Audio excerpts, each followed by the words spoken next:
Muy buenas a todas y a todos. Aquí estamos en un nuevo episodio de Librísimo. Ya sabéis, como siempre os recuerdo, que para apoyarnos podéis suscribiros al canal, dejar vuestros comentarios o un buen me gusta y que para disfrutar del programa podéis hacerlo en YouTube y en modo podcast en iVoox. Hoy nos visita Eloy M. Cebrián, que viene a presentar su nueva novela de terror La Guardiana, publicada por Dolmen.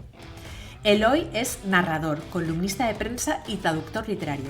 Entre sus novelas destacan El fotógrafo que hacía belenes, El hombre que respondía a los correos basura, La chica del columpio, El juego de los muertos y el ciclo cervantino compuesto por Madrid 1605 y Madrid 1616. Para jóvenes lectores ha escrito Bajo la fría luz de octubre, Operación Beowulf, ¿Por qué se fastidia todo al cumplir los 17? Y Hey Jude, en busca del disco perdido de los Beatles. Sus relatos han aparecido recogidos en los volúmenes Las luciérnagas y 20 cuentos más, Comunión, caníbales y 15 visiones de lo extraño. Fruto de su quehacer como profesor de escritura creativa es el libro Manual de narrativa, Cómo invocar a las musas y escribir una gran novela. Además de numerosos galardones de relato corto, ha recibido los premios Jaén, Francisco Umbral y Ateneo Ciudad de Valladolid de novela y resultado finalista de los premios Herralde y Fernando Lara. Desde el 2000 codirige la revista de creación literaria El Problema de Yorick. Quedaos que vamos a empezar enseguida.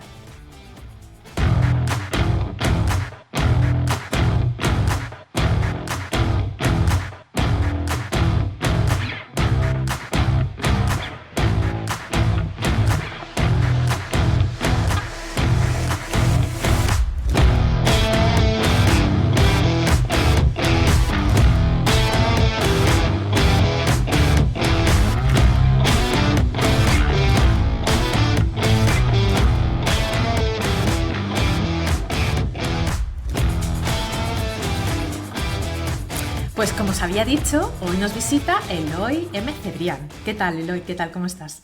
Hola, muy bien, muchas gracias. Sí. Bueno, pues estamos aquí porque, bueno, ya sabéis todos y todas los que nos veis, los que nos escucháis, que nosotros traemos novedades que están a punto de salir o que acaban de salir. En este caso es tu nueva novela de... No sabía muy bien definirla, o sea... No quiero hacer spoilers, o quiero hacer los spoilers que tú quieras hacer. Se titula La Guardiana, sale con Dolmen. Y antes de nada me gustaría saber, que es lo primero que pregunta todo el mundo, ¿por qué decidiste titularla de esta manera? Bueno, La Guardiana es una novela de horror cósmico, es decir, aparece una entidad sobrenatural trasladada a este mundo y transformada en el cambio, que permanece prisionera y entonces todos los prisioneros ne- necesitan un guardián. En realidad el título original de la novela era Las Guardianas, ¿sabes? Porque tenemos a la guardiana que en su lugar de origen en los confines del universo, pues custodiaba una puerta, custodiaba los límites del universo ante los terrores, monstruos primordiales, dioses primordiales innominados que acechaban más allá, pues era la guardiana del universo. Esta guardiana es con mayúscula porque es el único nombre que tiene. Y cuando por un ritual la traen a este universo y concretamente a una pequeña ciudad de provincia muy parecida a la mía y concretamente a un sótano o bodega, pues se convierte en una prisionera porque, bueno, ese ser pues no puede abandonar ese recinto. Y entonces pues aparece la segunda guardiana, que es, bueno, al principio la niña, luego la adulta y luego la anciana, que pasa toda su vida eh, como carcelera de este ser, ¿no? De esta entidad. Entonces, realmente hay más de una guardiana, porque Sí, la entidad en sí es una guardiana, pero luego se convierte en prisionera y la persona que de alguna manera la atrae se convierte en su guardiana. Entonces, eso es, sí, de hecho eso se dice en la propia novela, ¿no? La ironía, ¿no? Que exista una guardiana de la guardiana. y luego también aparece otra guardiana, de la que no vamos a hablar mucho porque es hacia el final de la novela, que también tiene una importancia dentro de la trama, pero bueno, para eso os compráis la novela y la leéis. Pero me gustaría saber si te acuerdas de dónde estabas y cuándo se te ocurrió la idea para esta novela. Sí, exactamente, porque el lugar donde transcurren los hechos, el escenario, ¿no?, de la historia, de la trama, es una casita totalmente anacrónica, es una especie de chalet que con el tiempo, con un jardincito delante, con el tiempo se ha quedado encerrado, ¿no?, entre edificios altos. Ujú, Un chalet, bueno, pues en un estado bastante pobre, bastante ruinoso, pero que ahí está todavía, ¿no?, como una especie de signo de resistencia ante el urbanismo desbocado que se produjo más allá, más adelante, en su momento, supongo que estaría exento y en las afueras de la ujú. ciudad, y con el tiempo se quedó en todo el centro de la ciudad, rodeado de edificios altos, pero ahí aguantando, decadente, con el jardín bastante abandonado y sin embargo las ramas de los árboles invadiendo la acera, ¿no? Y ese Ujú. edificio existe de verdad y está aquí a la vuelta de mi casa. O sea Mm, que cuando yo estaba todavía en activo, iba a trabajar todos los días, pasaba por delante a diario. mm, Entonces, ese camino, ¿no?, por esa misma acera todos los días, pues yo creo que fue sembrando una semilla en mi cerebro, ¿no?, o en mi mente de escritor, que con el tiempo floreció en una historia. ¿Qué mm, podría pasar en un chalet como este, en ujú, una casita como esta, que es el exterior es tal y como se describe, el interior no lo conozco, ujú. para, bueno, para que dar lugar a una historia interesante, y lo que se me ocurrió fue una historia de terror sobrenatural, claro. Ujú, Que ujú, además es un género que leo. Yo empecé siendo lector de ciencia ficción realmente, ujú, ¿no? Bueno, leo de todo, pero en mi juventud era sobre todo lector de ciencia ficción. ujú, La fantasía y el terror los he descubierto más adelante, pero ahora los voy alternando. mm, Incluso me gusta mucho el terreno híbrido que queda, ¿no?, el terreno común que queda entre los dos, ¿no?, ujú, la literatura de fantasía, pero en los márgenes de la ciencia ficción. Y de alguna manera, pues ahí está H.P. Lovecraft y su escuela, los mitos de Cthulhu o ujú. Tulhu, como queramos llamarlo, porque él nunca lo aclaró. Lo Sí, único que dijo es que era una palabra para que no la pudieran pronunciar voces humanas y lo intentamos, pero no nos sale, ¿no? no nos sale. Cada uno decimos Los una mitos, cosa. los mitos de Tulhu para mí son más una lectura de adolescencia, primera juventud, la Mm, verdad.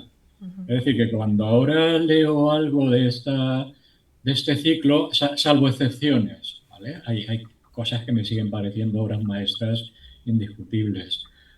Pero bueno, pues el exceso de retórica, el exceso de adjetivación, el exceso de dramatismo, parece que es un estilo pues que no está muy en boga hoy en día, ¿no? Que preferimos leer otras cosas. ujú. Entonces, creí que necesitaba una actualización y que una versión de los mitos de Tulhu actualizada podría ser pues una buena trama para que transcurriera en esa casa. Y una gran importancia tiene evidentemente los personajes. En la primera parte nos encontramos con la santera, que por una parte puede ser la madre de la protagonista ya es santera, la protagonista es de alguna manera, no sé si santera, pero sí que es como una medium, echadora de cartas, una persona que se dedica, pues que la vida la empuja a dedicarse a este tipo de actividades, y además es guardiana de ese monstruo que tiene en el sótano. Y luego en la segunda parte vemos a Darío Salvatierra, que es un periodista que quiere, bueno, pues está esperando su oportunidad, su gran oportunidad bueno, pues para ser un súper conocido, para que se le dé también la importancia que él cree que debe tener y la notoriedad, y que está un poco especializado, bueno, no sé si él está especializado, pero desde luego el programa para el que trabaja, que hace referencia a uno que todo el mundo, en el que todo el mundo estamos pensando, tiene que ver con lo paranormal, con lo que no se puede explicar, con estos fenómenos que se producen y que para los cuales no hay una explicación aparente. Y entonces, digamos que trabajas con estos dos. Aparte que el propio monstruo también tiene voz en esta obra. Y me ha parecido muy interesante que utilizaras la primera persona cada vez que hablaba, ¿no? Que cada vez que habla. Además, es un monstruo que tú o sea, lo describes de una determinada manera, tampoco voy a entrar en detalles como lo describes, pero también tiene esa peculiaridad de que puede adoptar ciertas formas y puede de esa manera despistar a la persona si no sabe que es bueno, si no sabe qué tipo de entidad es. Me gustaría que me hablaras de esa construcción de esos personajes.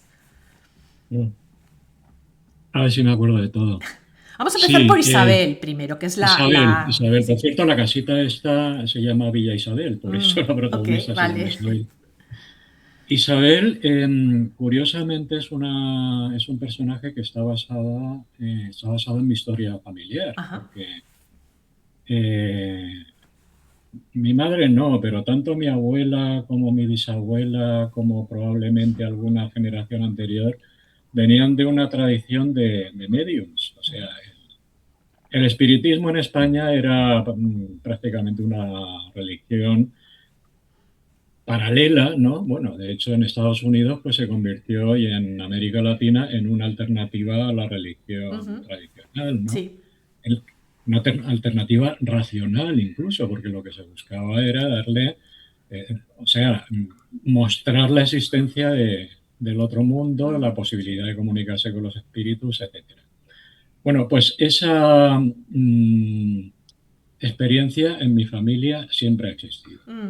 O sea, yo iba a visitar a mi abuela materna y me contaba unas historias de su madre y de ella misma en la infancia absolutamente espeluznantes, que a mí me provocaban unas pesadillas terribles, de poltergeist, de casas encantadas, de seres, ella nunca decía espíritus, decía seres, y Mm. de hecho todo esto lo reflejé en una novela anterior, que Ujú. es más una novela de terror. Eh, pues eso, basada en el espiritismo y en la experiencia de esas mujeres de mi familia. Ujú.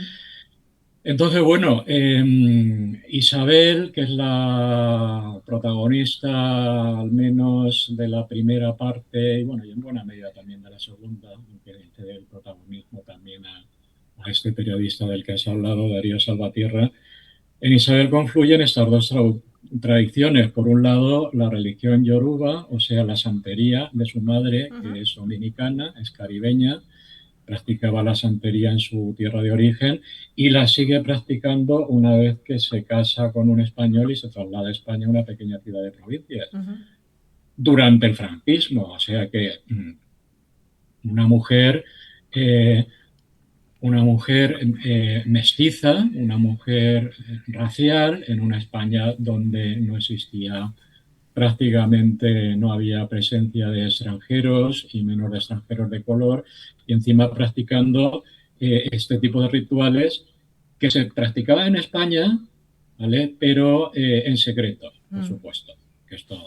lógicamente estaba muy perseguido por la religión oficial que estaba plenamente en connivencia con el régimen.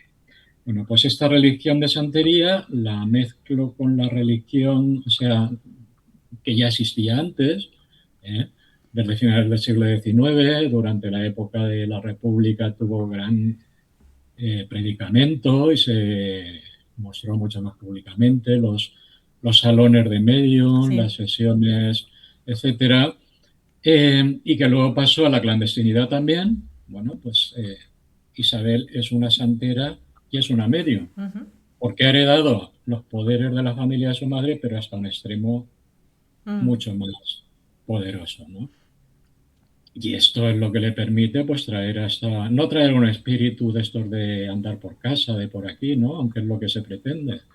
Traer a un espíritu de los padres, o sea, el padre de una familia que quiere consultar, pues, una serie de cuestiones con él. Y lo que hace la niña, a la que la madre lleva a sus sesiones, es traer una entidad sobrenatural que Ujú. no está contenta en el lugar donde está porque se siente allí muy confinada, pero a la que la aventura le sale mal porque Ujú. acaba todavía más confinada en un lugar pues al que no le pertenece y donde ha perdido toda su gloria y todos sus poderes. Ujú. Entonces, desde ese momento, Isabel se convierte en la guardiana de la guardiana, Isabel y su madre, y bueno, y la guardiana lo que quiere es regresar, o al menos recuperar en alguna medida pues su fuerza, su gloria, ¿no? Su carácter espiritual que aquí no tiene, porque aquí ha tenido que adoptar una forma material, adaptarse a las leyes de esta tierra y además una forma material que merma mucho, muchísimo, la convierte casi casi en,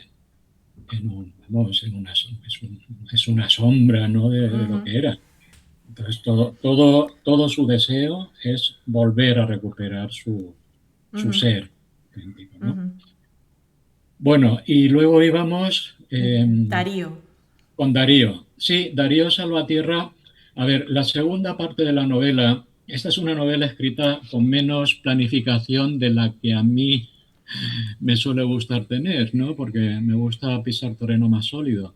Pero no sabíamos bien cómo prolongar esta historia, que no se convirtiera pues en una sucesión, una repetición de escenas de terror. Eso no quería que ocurriera. Había que darle a la trama pues una estructura, debía haber un giro en mitad de la historia, debía haber un punto de giro que debía conducir pues a la parte, al nudo, ¿no? De la Ujú, historia y por último al desenlace. Y entonces ahí se me ocurrió introducir ese personaje mucho más joven y mucho más contemporáneo, que efectivamente es un investigador de lo paranormal, pero al ujú, mismo tiempo es un tipo muy escéptico y muy ujú, racional, o ujú, sea que no se cree nada de lo que está investigando. ujú, Es decir, colabora con un programa del tipo que han mencionado antes, pero desprecia profundamente, ¿no? Al creador de ese programa. ujú, Y bueno, pues no le queda más remedio porque Mango de la sartén lo sostiene, ujú, es lo sostiene.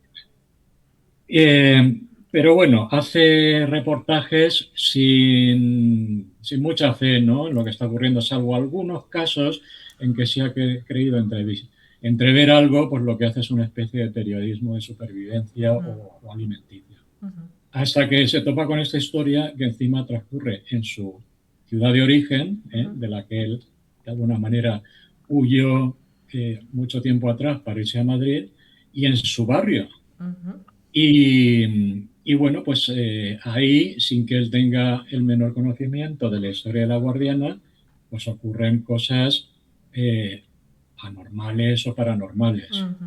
como que Internet no funciona, como que los teléfonos móviles se cortan, ¿vale? Y que la gente tiene pesadillas. Y la gente tiene pesadillas. Él al principio lo llama eh, la anomalía electromagnética del barrio del Ensanche y luego le cambia el nombre rápidamente y le pone el fantasma del barrio del Ensanche. Ujú, Entonces, que lo que hace es empezar a perseguir un fantasma e ujú, intentar, bueno, pues localizar el foco, ¿no? De toda esa fenomenología ujú, y ahí es cuando su vida, la de Isabel y la de la guardiana, se cruzan. Y por otro lado, la guardiana, efectivamente, pues entre las habilidades que va adquiriendo con el tiempo está la de cambiar de ujú, forma. ujú, ¿Eh? Lo que hace en realidad es no cambiar de forma caprichosamente, sino adaptarse a los miedos, a los pavores más profundos de la persona de la que se quiere alimentar. ujú. Porque sí, ella se alimenta de la carne, se alimenta de los huesos, pero sobre todo se alimenta del De miedo. miedo. Ujú. El miedo como sustento, ¿no? De este ser que de alguna manera es mm, también yo siempre yo me imaginaba el tema del monstruo, ¿no? Que es un tema bueno que da para muchísimo, que en realidad el monstruo se sustenta sobre el miedo, ¿no? Que se le tiene cuando yo creo que cuando en las historias cuando en algunas historias se confronta al monstruo y se le quita no, se le deja de tener miedo, ya deja de ser ese elemento perturbador y pasa a ser muchas veces incluso algo patético, ¿no? No, que ya no tiene poder sobre nosotros, ¿no? Entonces verdaderamente me pareció interesante lo que hablabas de, bueno, sí, se nutre de la gente, pero también, pero sobre todo, mejor dicho, se nutre de sus miedos, ¿no? De sus miedos y cuanto más miedo, pues mejor le sienta, ¿no? Mejor, más come o más Por alimento eso les recibe. sientan mejor las personas que los animales, porque los Exacto, animales el miedo que tienen es muy básico, muy exacto. primordial. Puede comer animales, pero lo que más lo alimenta es una persona por la capacidad de aterrorizarla. Ujú. No es una idea original, tengo que reconocer que es una idea que incluso aparece en Harry Potter, ¿no? Sí, estaban pensando también en los dementos y todos En los estos. de, claro, sí, sí, sí. Pero creo que es una idea muy interesante y que todavía puede dar mucho de sí. Eh, y luego, pues esta capacidad proteica de variar de forma, también me acordé mucho de la famosa película de La cosa, el enigma de otro mundo, de John Ujú, Carpenter, ¿no? ujú, claro. Ahí sí que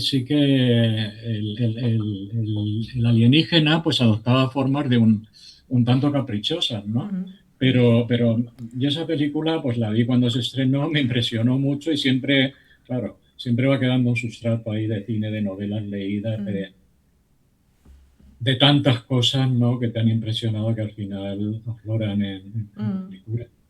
Y luego vamos a hablar de la casa, porque ya has hablado un poco de la casa, de que se basa en una casa que existe de verdad, que también se llama Villa Isabel, que es pues esa construcción que queda un poco eh,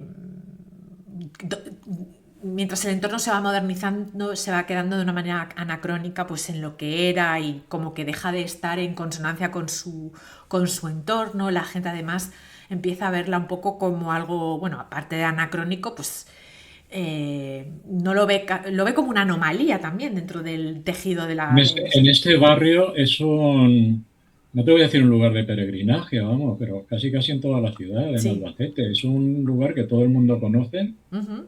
Cuando pones una foto en las redes sociales, ay, yo he pasado por ahí muchas Sí. veces, ay, yo vivía al lado, Ujú. ay, yo iba al gimnasio que había al lado. Ujú. Me daba mucho miedo, ¿no? Cuando era pequeño pasar por allí delante. Exacto. Y tiene Es mucho... casi casi un lugar de peregrinaje, Mm. ¿no? No, digo que tiene mucho que ver con ese tema de la casa encantada, en el sentido de que la casa como objeto que en principio debería protegernos, ¿no? Y debería, donde deberíamos sentir pues seguros.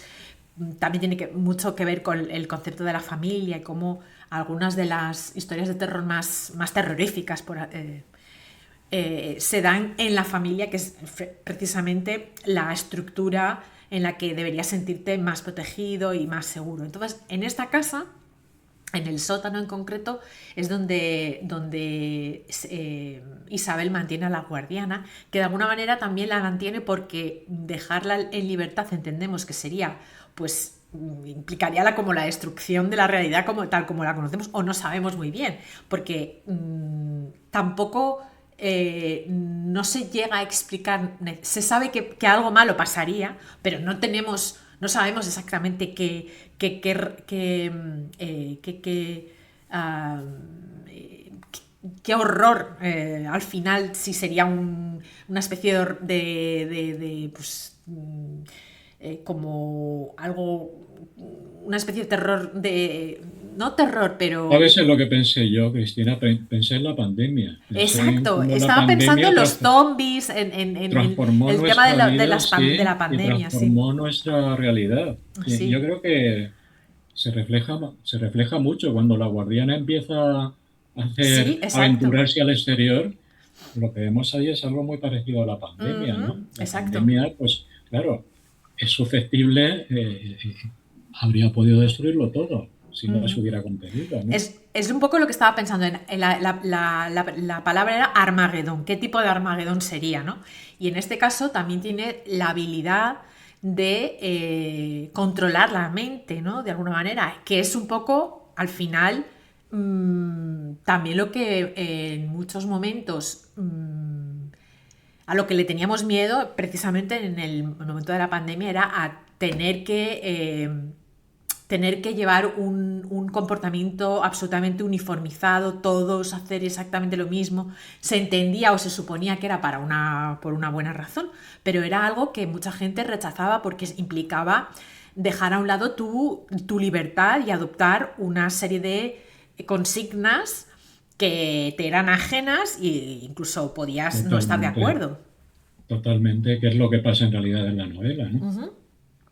Exactamente. Y Tiene toda dices, la ciudad. Bueno, no, no lo voy a adelantar. no, O sea, mejor que la gente se lo lea, porque eso es es. muy interesante. Y aparte, tú hablas de ese ensanche, ¿no? Ese entorno en esa ciudad que no es, entendemos que no es Madrid, se supone que es, no sé si es Albacete No, no, o es... Es Albacete, Vale. aunque no se nombre para, bueno, pues porque en todas las ciudades de provincias de mediano tamaño hay un ensanche, bueno, y en las grandes también, ¿no? Ujú, Pero yo creo que en todas las ciudades hay un barrio muy parecido a este. ujú, Pero hay varias pistas geográficas y tal que a mm, cualquier persona de aquí le van a indicar que es Albacete, bueno, empezando por la casa. Y que cualquier persona de fuera, pues mm. al no mencionarse el nombre de Albacete, pues le van a hacer pensar probablemente en su propia ciudad, ¿no? En su propio entorno. Porque además tenemos que decir que las historias de terror no tienen por qué suceder siempre en Providence, que pueden suceder en Albacete. O sea, eso Esa era la idea. Sí, sí, no, aquí tenemos una larga tradición de, sí, bueno, en todas partes, ¿no? Pero claro, cada uno conoce la suya. exacto. Y también me gustaría saber, a la hora de escribir esta historia, qué es lo que te resultó más fácil y más difícil. Yo creo que lo más fácil fue también lo más difícil. Es decir, lo más fácil era situar la historia en un entorno conocido. Mm, Esto también es muy complicado, ¿no? Porque incluso pues, puede herir susceptibilidades. Y al mismo tiempo sacar este entorno de lo meramente anecdótico, provincial, circunstancial, costumbrista sí. y darle pues un relieve mucho más universal, ¿vale? Y luego la, convertir una historia de horror, me resultó difícil convertir una historia de horror cósmico, que yo lo que es lo que quería que fuera, en una historia de vínculos familiares. Al estilo de, pues no sé, de Cristina Fernández Cubas y tantos otros escritores, por ejemplo.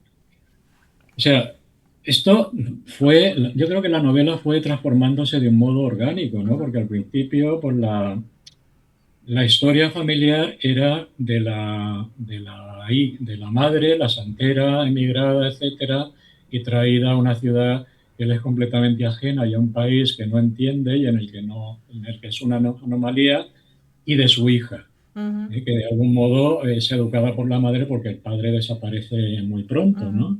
El padre, en el momento en que trae una esposa negra a España, a una pequeña ciudad de provincia, pues se convierte en un paria, ¿no? Es ingeniero, pero se tiene que ir a buscarse la vida fuera y entonces es la madre la que asume la educación de la hija, totalmente abandonada por la familia paterna. Entonces ya tenemos el núcleo familiar, pero luego llega el monstruo. Y el monstruo al principio bueno, el monstruo al principio es bastante inofensivo, pero luego empieza a tener mucha hambre y a comportarse como tal.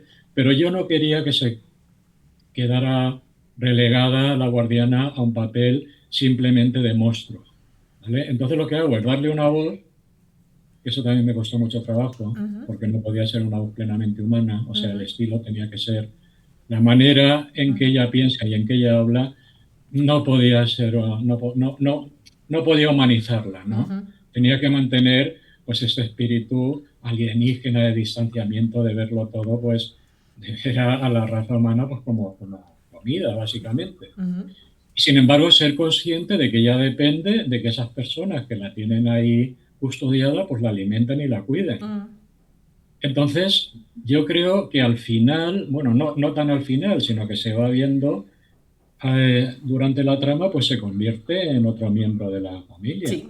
Se convierte en, en este personaje, ¿no? Que está un poco inspirado en Nacido de hombre y mujer, de Richard Matheson, ¿no? El hijo deforme que está en el sótano, al que nadie puede ver, pero que al mismo tiempo pues, tiene una capacidad destructiva enorme.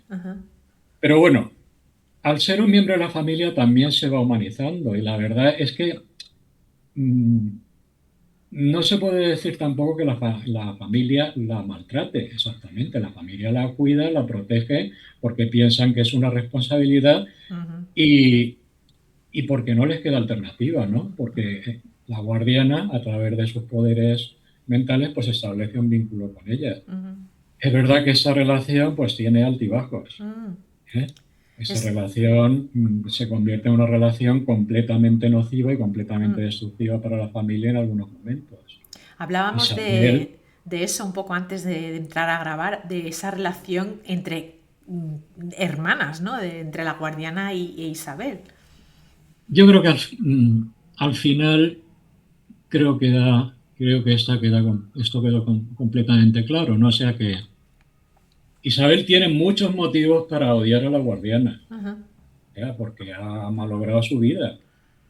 Isabel no ha podido nunca desarrollar una vida normal, pues porque tenía esta anomalía, ¿no? En Dentro de la casa, familia. en casa, Claro, literalmente. claro. Yo también he pensado un poco en un tema tan duro como es tener un familiar, pues, gravemente discapacitado en casa. Eso a muchas familias, pues, las aniquila. Pero claro, es un ser discapacitado en el sentido de que no puede salir del sótano por su propia naturaleza, porque salir del sótano sería desatar el infierno sobre la tierra, Sí. ¿no? Pero es un ser al que se cuida, al que se alimenta, al que se protege. Y eso pues acaba creando una relación fraternal entre la guardiana y la guardiana de la guardiana, Ya.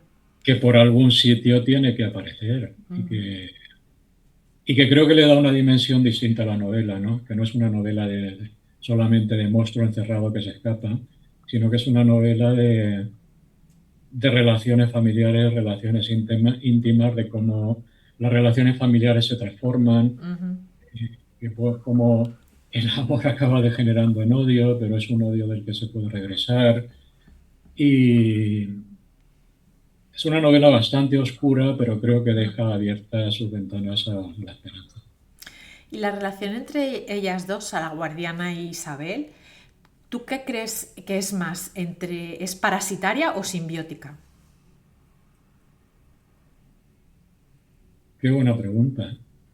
Y es que creo que quizás una cosa se convierte en la otra. Al principio es claramente parasitaria, pero en el momento en que Isabel estructura absolutamente toda su vida en torno al cuidado de este ser que tiene en el sótano y asume la responsabilidad de tenerlo ahí, aunque ella llega a pensar que tenerlo ahí encerrado, pues es también un castigo para ella, es su forma de castigarla por una de las cosas que ocurren más terribles, pero al mismo tiempo pues la sigue protegiendo, la sigue alimentando, la sigue cuidando y entonces esto se convierte en una simbiosis. Digamos que ya Al llega un final. momento en que una no puede estar sin la otra. Sí. Son como dos hermanas que han tenido crisis muy profundas, pero que al final descubren que no pueden vivir una sin la otra, porque el significado de tu vida pues depende enteramente de la relación que tengas con tu hermana, aunque esta relación sea tremendamente, pues eso, cambiante, con altibajos, tóxica en ocasiones, destructiva, pero es lo que te completa, ¿no? Yo creo que a todos los que hemos tenido relaciones familiares un tanto disfuncionales no nos cuesta Sí, trabajo entender lo esto, ¿no? entendemos, sí. ¿Y cómo llega esta novela a la editorial? Bueno, vamos a ver. Y esa novela la pensaba autoeditar, ¿sabes? Porque, bueno, yo normalmente edito con editorial, pero tengo un proyecto personal paralelo que me nutre mucho y me llena mucho, que se llama El Problema de Yorick, que empezó siendo una asociación cultural y ha acabado siendo una editorial amateur, ¿eh? Y bueno, una revista literaria era también, pero ahora casi la revista literaria ha desaparecido y lo que hago es hacer de editora aficionada. Edito libros, de hecho ya llevo 42, o sea que esto lleva 25 años en funcionamiento y me encanta editar libros, lo que no me gusta es la parte comercial de la Ya. edición empresarial, eso no, nunca me ha interesado y entonces pues los edito casi como hobby, de la manera más profesional que puedo, pero como hobby. Y entonces siempre me gusta escribir alguna historia para alguna novela, sobre todo novela corta, novela de género, también libros de artículos para este proyecto. Ujú. Eh, y quería escribir una trilogía. La primera fue El juego de los muertos, que es esta novela basada en el espiritismo que te contaba antes. Ujú. La segunda fue La chica del columpio, que es una novela que intenta imitar el pulp norteamericano de los años 50. mm, James M. Cain, ese tipo de Ujú. escritores.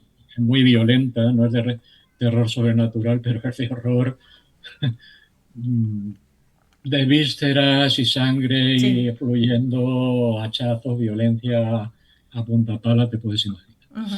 Bueno, estas dos novelas sí que las reedité. Y luego escribí La Guardiana y me quedó tan buen sabor de boca Ujú. cuando la terminé que dije voy a darle una oportunidad en una editorial Ujú. comercial. Entonces me preparé una base de datos de editoriales que publicaban horror y bueno, muchas son completamente refractarias, autores, si no totalmente desconocidos, autores que no son conocidos en el género. Ujú. No sé, Minotauro, Valdemar, pues me parecía, Ya. sin ningún tipo de aval ni ningún contacto, me parecía una pérdida de tiempo. Entonces hay una serie de editoriales muy interesantes, más pequeñas, pero que funcionan muy bien, que tienen muchos seguidores. Me hice una lista con ellas, vi las que tenían abiertas los periodos de recepción Ujú. de ejemplares y les escribí a 5 o 6 y entre ellas estaba Dolmen. Ujú. Lo que pasa es que escribí, algunas, no todas me contestaron, algunas me contestaron que, bueno, pues que iban a leer la novela. Algunas me contestaron muy amablemente, tengo que decir, en honor a la verdad, dilatando mentes, por ejemplo, me pareció una respuesta ejemplar. Ujú. Lo que ocurre es que es una editorial muy pequeña, tenían el proyecto editorial bastante cerrado para todo este año Ujú. y no me esperaba, no me apetecía escribir tanto tiempo. Y entonces apareció Dolmen, apareció concretamente Jorge Iván Arguiz, que es el director de algunas de las líneas de Dolmen, Sí. entre ellas Pazuzu, Ujú. que es donde va a salir la novela. Pazuzu era el demonio del exorcista, por si alguien no lo sabe, Ujú. aunque supongo que los aficionados al género están bien familiarizados. Una respuesta muy rápida, muy amable, me convenció muchísimo. Luego, cuando investigué un poco y vi que era el director del Celsius 232, Ujú. todavía más, porque esa es una ventana, bueno, impresionante, ¿no? Que te puede dar mucha visibilidad y es, mm, bueno, lo más importante en cuanto a eventos de literatura, de terror y fantástica y ciencia ficción en Ujú. este país, en Avilés. Y, y bueno, me pareció que había hecho un contacto valioso Ujú. y ellos me aceptaron, yo los acepté y desde entonces pues tenemos una relación fantástica, Ujú. fantástica. Me ha parecido un editor del que todos querríamos tener. Vamos, yo lo adoptaría y me lo traería a mi casa. Muy bien. Dicho queda. Y Muy volcado con la novela, ujú. asequible y dispuesto a darle a la novela la visibilidad pues que dentro de las posibilidades de la empresa, claro, pero Claro. la visibilidad pues que todo autor quiere que tenga su obra. Y ya para ir un poco terminando esta mini presentación, me gustaría saber si nos puedes compartir en qué proyectos estás trabajando ahora a nivel literario. Pues fíjate, es que cuando tengo una novela a punto de salir soy incapaz de concentrarme en otra cosa. Entonces, es verdad, parece de alguna manera que Mm. es traicionar el proyecto Mm. anterior, ¿no? Hasta Ajá. que la novela ande un poquito sola, Vale. prefiero, tengo como todo el mundo, como todos los escritores, ¿no? Mi Sí, cuaderno de las apuntes notas. donde tomo mis notas y tal, pero no me convence todavía ninguna de ellas. Entonces lo que hago es escribir artículos. Yo tengo una columna en prensa, escribo artículos, básicamente artículos literarios, y luego pues cuando reúno unos 200, pues los saco en forma de libro Mm, también. Esto es lo último que hice, ujú, hace escasamente un mes. ujú, Y eso me llena mucho también, o sea, mi prurito de escribir, pues me lo calma, ¿no? ujú, Y sin embargo, pues puedo seguir concentrado en los proyectos que están en ese momento en curso. ujú. Entonces ahora mismo estoy escribiendo prácticamente artículos. Y bueno, si tuvieras que invitar a alguien al Librísimo, a quién invitarías? Pero tiene que estar vivo, es la única, el único criterio a seguir. ¿A Juan Miguel Aguilera lo has traído? Pues todavía no, así que mira, me Es la que apunto. es un escritor que no conocía, es un escritor de ciencia ficción. Sí. No sé si es valenciano de Castellón ahora mismo, pero bueno, Ujú. levantino. Y hace poco leí una novela de este hombre. Fíjate, la leí porque me encantó la cubierta. Mm. Creo que las hace él. Las hace él, Ujú. efectivamente. Las hace él. Me pareció una cubierta prodigiosa. Estaba editada en Reino de Cordelia, que es una editorial que me interesa mucho. Ujú. Súper bien editada. Son libros preciosos, ¿no? Hay editoriales que solamente por la pinta Mm. ya merece la pena comprarlas, ¿no? Como esta, como editoriales independientes o semi-independientes, ¿no? Como la de, ¿cómo se llama? Eh, Acantilado, Ujú. El asteroide, son Sí. libros preciosos, muy bien editados, ¿no? Donde se nota que hay pues un editor o un equipo de edición que le quiera dar al libro un tono Ujú. especial, ¿no? Ujú. Frente a las imágenes estas estereotipadas de banco de imágenes que Sí. usan las grandes editoriales tipo Planeta, etcétera, pues son libros de autor por dentro y por fuera. Por Y centro y por fuera. este se da el caso. Pues que luego compré y leí la novela y me pareció una novela de ciencia ficción magnífica, magnífica. Me recordó, fíjate, muchísimo a H.G. Wells, a lo que escribiría H.G. Ujú. Wells, La máquina del tiempo, Ujú. La guerra de los mundos y todos los relatos de 12 historias y un sueño, lo escribiría Wells si estuviera vivo ahora. Me gustó Ujú. mucho, mucho. Yo Bueno, recomendaría que trajeras a este autor. pues apuntamos porque muchas de las propuestas que nos hacéis luego las recogemos y vienen a Tiene visitarnos. una novela que se llama Arqueología Sí, anterior, también en Reino de Cordelia, que esa no la he leído todavía, pero va a caer muy pronto. sí. También con una portada maravillosa y también de ciencia ficción. Mm, sí, sí. Y tiene bueno, tiene una obra bastante larga, de hecho. Sí, tiene, tiene. Y ya para terminar, me gustaría saber qué libro has leído en los últimos meses que te gustaría recomendar a quienes nos ven y nos escuchan. Pues voy a recomendar el libro que estoy leyendo ahora, que es de Dan Simmons, que es Ajá, un escritor bien conocido. Yo, de sí. hecho, Hyperion, Hiperión. la trilogía o Ujú, tetralogía, según se mire, fue mi reencuentro con la ciencia ficción ya de adulto. ujú, Es un prodigio. Y ahora estoy leyendo una novela suya que no conocía, que se llama La canción de Cali, ujú, que es una novela que se desarrolla en Calcuta sobre cultos, bueno, pues mistéricos, ¿no? Y prohibidos allí. El culto a Kali, la diosa de la muerte, la esposa de Shiva, todo eso me está poniendo los pelos de punta esa novela, de verdad, y no la puedo dejar, no muy la bien. puedo dejar. Dan Simmons, pues, por ejemplo, también el terror, ¿no? La historia de los dos buques británicos que luego se adaptó también a serie, Ujú, maravillosa, me parece un escritor maravilloso ese tío. mm. Bueno, pues nos lo apuntamos.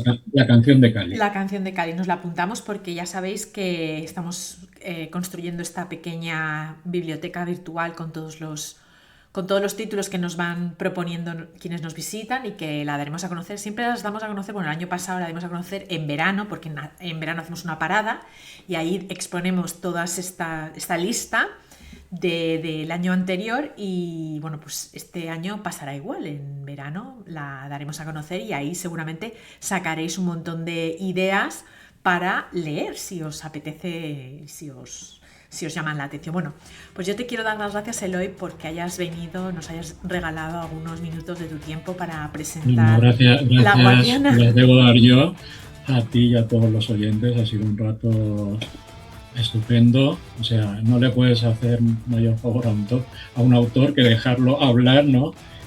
In extenso de su novela. O sea, que me has hecho un favor que te agradezco muy profundamente. Y nosotros esperamos traerte de vuelta para que nos vuelvas a visitar y esta es tu casa. Muchísimas gracias, Cristina. Un saludo para todos.